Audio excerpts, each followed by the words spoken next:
Assalamualaikum warahmatullahi wabarakatuh. Sobat SKD, salam subscriber.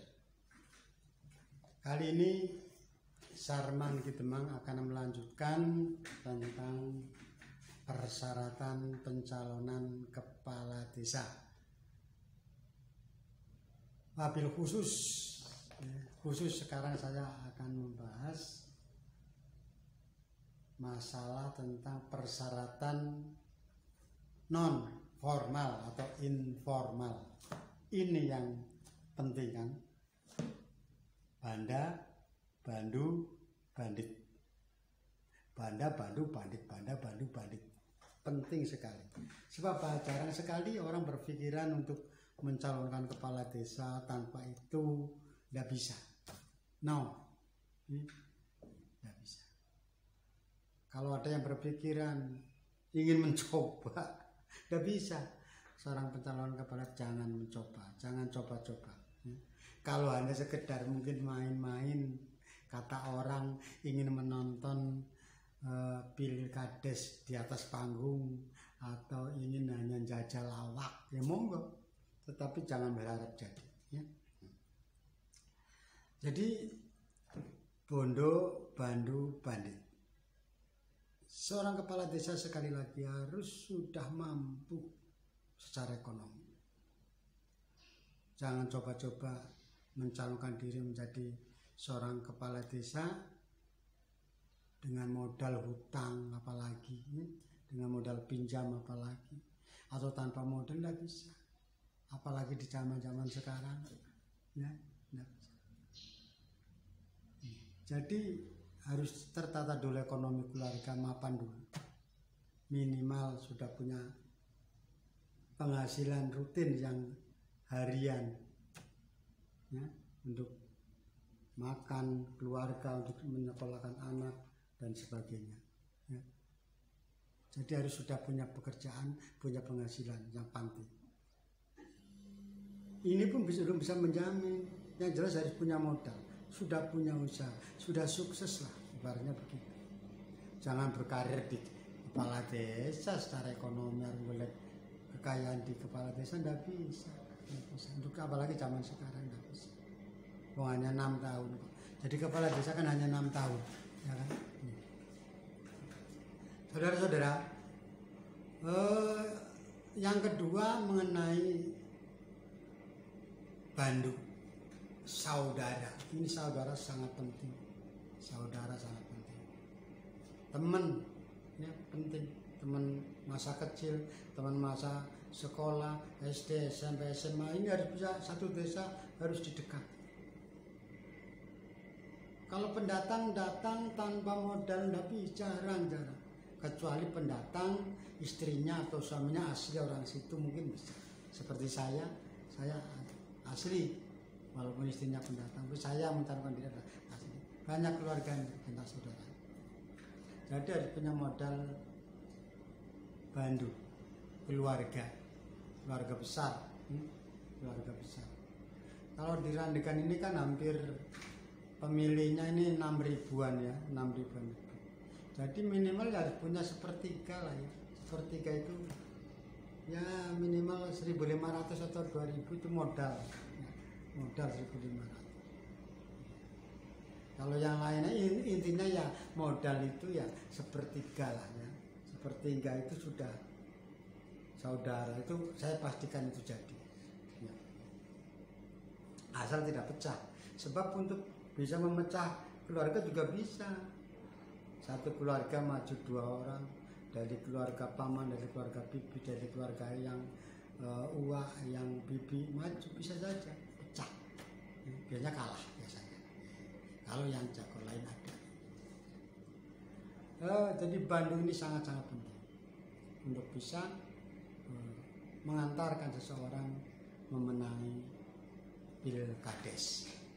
Jadi jangan harap lah ya kalau tidak punya keluarga nanti ingin sukses pilkades, tidak punya uang ingin sukses di pilkades, ini jarang.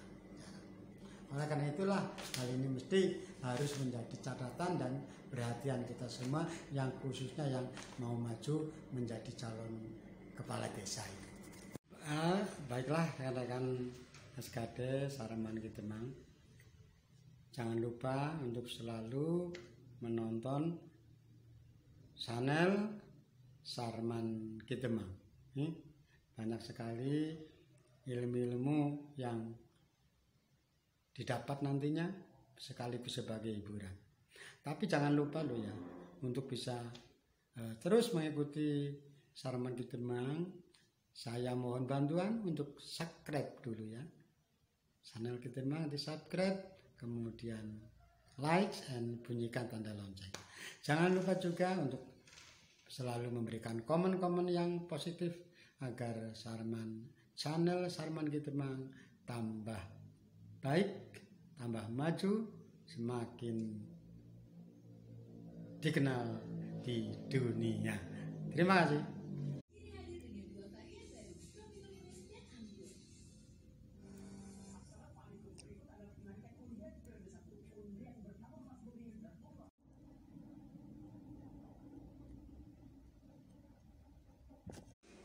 Kemudian saudara-saudara, yang ketiga tadi ya, yang kedua tadi saya sampaikan tentang Bandu, Bandu ini memang keluarga besar, banyak teman, banyak saudara. Ya. Ini. Jadi pertama jelas ada materi, ada uang, ya. Kemudian Bandu, keluarga, saudara, teman. Yang ketiga bandit. Bandit ini sangat-sangat penting, sangat-sangat perlu, sangat dibutuhkan di dalam Pilkades untuk menjaga konstituen, menjaga bidding, menjaga pemilih, ya. Terutama kalau jagonya atau calonnya ini lebih dari 2-3, ini harus dijaga betul. Yang namanya orang, jangankan kok berhari-hari, berbulan-bulan diendongi atau ngendong jago, karena kita kan tadi Pilkades kan kita sering buka lawang, ibaratnya membuka pintu bagi para tamu, bagi masyarakat, bisa 2-3 bulan, bahkan ada yang 1 tahun membuka pintu. Kalau terlalu lama, bidding kita memang bisa dicuri orang, bisa melik, bisa kesana kemari ini. Oleh karena ini pentingnya bandit ini bertugas untuk bisa menghimpun, mengawasi daripada pergerakan bidding. Atau orang bisa juga di dalam menjelang hari H 2-3 hari biasanya sudah bandit ini harus sudah berjuang menjaga wilayah, ya, menjaga wilayah. Ya kita akui saja lah, preman ibaratnya begitu kan, bandit tadi menjaga wilayah, menjaga bidding. Di mana ada biddingnya jago A harus dijaga oleh banditnya si A, ya. Sebab nanti kalau tidak dijaga bisa biddingnya yang lari atau ada yang nyolong bidding. Iya betul. Entah dimimit sesuatu, entah diancam, kalau tidak milih dia awas, biasa saja kan, macam-macam. Namanya bandit, itulah bandit. Jadi ini sangat penting untuk bisa menjaga daripada bidding. Tugas bandit tadi merekrut. Kalau yang merekrut ini banyak jamakan kader lainnya. Kalau yang merekrut bidding ini dikumpulkan, tugasnya bandit atau relawan ini adalah menjaga hasil daripada jamakan, mencari bidding, maka dijaga oleh para bandit ini. Jangan sampai kecolongan, jangan sampai ada kader jago lain bisa mengambil bidding kita, bisa merayu, bisa ngiming-ngimingi sehingga kita akan kalah. Atau dengan memberikan sesuatu, bisa saja pemilih kita yang geleor ikut akhirnya, yang imannya tidak kuat atau yang masih setengah-setengah, dia bisa kalah. Lain kalau dijaga. Kalau dijaga ini agak lumayan. Minimal itu takut. Dengan berbagai macam cara kan. Awas ini kamu sudah dapat ini dari ini. Kalau belanjanya kamu seperti ini, bisa aja macam-macam kan. Ini. Caranya macam-macam. Ada yang dengan cara ngiming-ngimingi lebih besar, ada dengan cara mengamang-amang, ngiming-ngiming, amang-amang. Ngiming-ngiming adalah memberi sesuatu atau menjanjikan sesuatu. Sedangkan amang-amang pakai kekuatan tangan, pakai kekuatan otak. Awas kamu kalau kamu belenjani, awas kamu kalau kamu pengkhianat, awas kamu kalau kamu bohong, awas kamu kalau kamu kok beralih ke calon lain dan sebagainya. Ini. Jadi tugas bandit ini adalah untuk bisa menjaga situasi. Saudara-saudara, jadi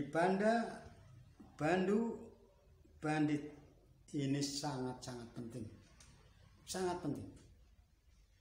Masih mending kalau bandanya kurang, uangnya kurang, masih agak lumayan. Maka yang harus diperkuat adalah banditnya, premannya, banditnya. Ya. Kalau punya uang yang mungkin terbatas atau mungkin, maka diperkuatlah. Lebih baik uang itu sekian persen untuk bandit. Ya, bandit ini nanti akan bergerak. Bisa juga orang itu tidak dikasih apa-apa, tapi karena takut sama banditnya bisa jadi memilih. Karena orang sekarang kan ya bisa begitu juga kan. Walaupun sebenarnya hak pilih pemilihan tidak dilihat, tapi kan orang juga akan takut, ya kan? Awas kalau dia kalah. Awas kalau kamu tidak milih dia. Bisa saja tidak diberi sesuatu, tapi dengan amang-amang atau dengan lentaman bisa saja. Karena pilkades. Pilkades itu bukan lagi rahasia umum lah. Maaf Pak Polisi, maaf Pak Jaksa, saya ngomong apa adanya. Sudah bukan lagi rahasia umum. Yang namanya pilkades itu ya banda, bandu, bandit, semuanya teman-teman. Jadi masih mending misalkan malam Mbak kekurangan dana, adanya sekian, lebih baik bisa untuk banditnya. Banditnya yang orang kasih makan aja sampai kenyang, kasih ini, kasih itu, tambah uang, jaga untuk menjaga wilayah, bisa. Daripada banyak uangnya malah tidak punya bandit, pasti kalah. Banyak uang, tidak punya pendukung, tidak punya bandit, pasti kalah. Ya, ini. Pasti sekalipun oleh kamu sudah dikasih sekian ratus, sekian juta, tapi kalau tidak dijaga, yang 1 juta bisa kalah oleh yang 100.000, bisa kalah oleh yang hanya 50.000 kalau menggunakan bandit. Ini realitas. Jadi ini harus diperhitungkan. Jadi banda, bandu, bandit. Bandanya, keuangannya, kekayaannya penting untuk menjadi seorang kepala desa. Bandu, saudara, keluarga, teman, ini sangat penting juga untuk bisa mendukung perolehan suara yang banyak. Kemudian bandit ya, bisa menjadi relawan, bisa menjadi kader, bisa menjadi simpatisan. Yang penting harus punya bandit untuk menjaga konstituen, menjaga bidding. Ini sangat penting. Uang mungkin bisa bisa kalah, tapi kalau bandit kalah pasti kalah. Pilkades di mana tidak punya bandit pasti, saya katakan pasti kalah. Atau banditnya ada tetapi kalah banyak, kalah tegas, kalah dugalnya pasti kalah. Ya. Jadi kalau pilkades itu sama-sama punya bandit, tetapi banditnya tuh kalah oleh bandit jago lain, pasti kalah. Ya, inilah yang saya katakan. Maka banda, bandu, bandit ini sangat penting dan harus tetap ada. Rekan-rekan SKD, salam Ki Demang. Nanti ini tutorial tentang pilkades ini saya ini yang kedua. Kemarin tentang persyaratan pilkades, persyaratan formal, informal. Ini kali ini membahas persyaratan informal. Ini tentang banda, bandu, bandit. Nanti di video yang selanjutnya saya akan membahas mengenai strategi. Strategi untuk bisa memenangkan pilkades. Otomatis harus merangkum dari ketiga tadi ini banda, bandu, bandit harus dirangkum agar banda bandut ini betul-betul bisa maksimal, bisa memenangkan pilkades. Ya. Maka harus ada strategi. Strategi bagaimana banda itu bisa bermanfaat. Strategi bagaimana agar bandu yang banyak ini bisa memilih dia. Strategi bagaimana agar bandit ini bisa mengamankan, mengantar jagonya menjadi pilkades. Ini. Jadi banda, bandu, bandit ini sangat penting untuk bisa mengantarkan seorang menjadi calon kepala desa terpilih. Oke saudara, sampai di sini dulu mengenai persyaratan informal calon kepala desa. Selanjutnya nanti akan bahas masalah strategi untuk bisa memenangkan pilkades. Saya sudah 3 kali menjadi kepala desa. Pernah 1 kali kalah.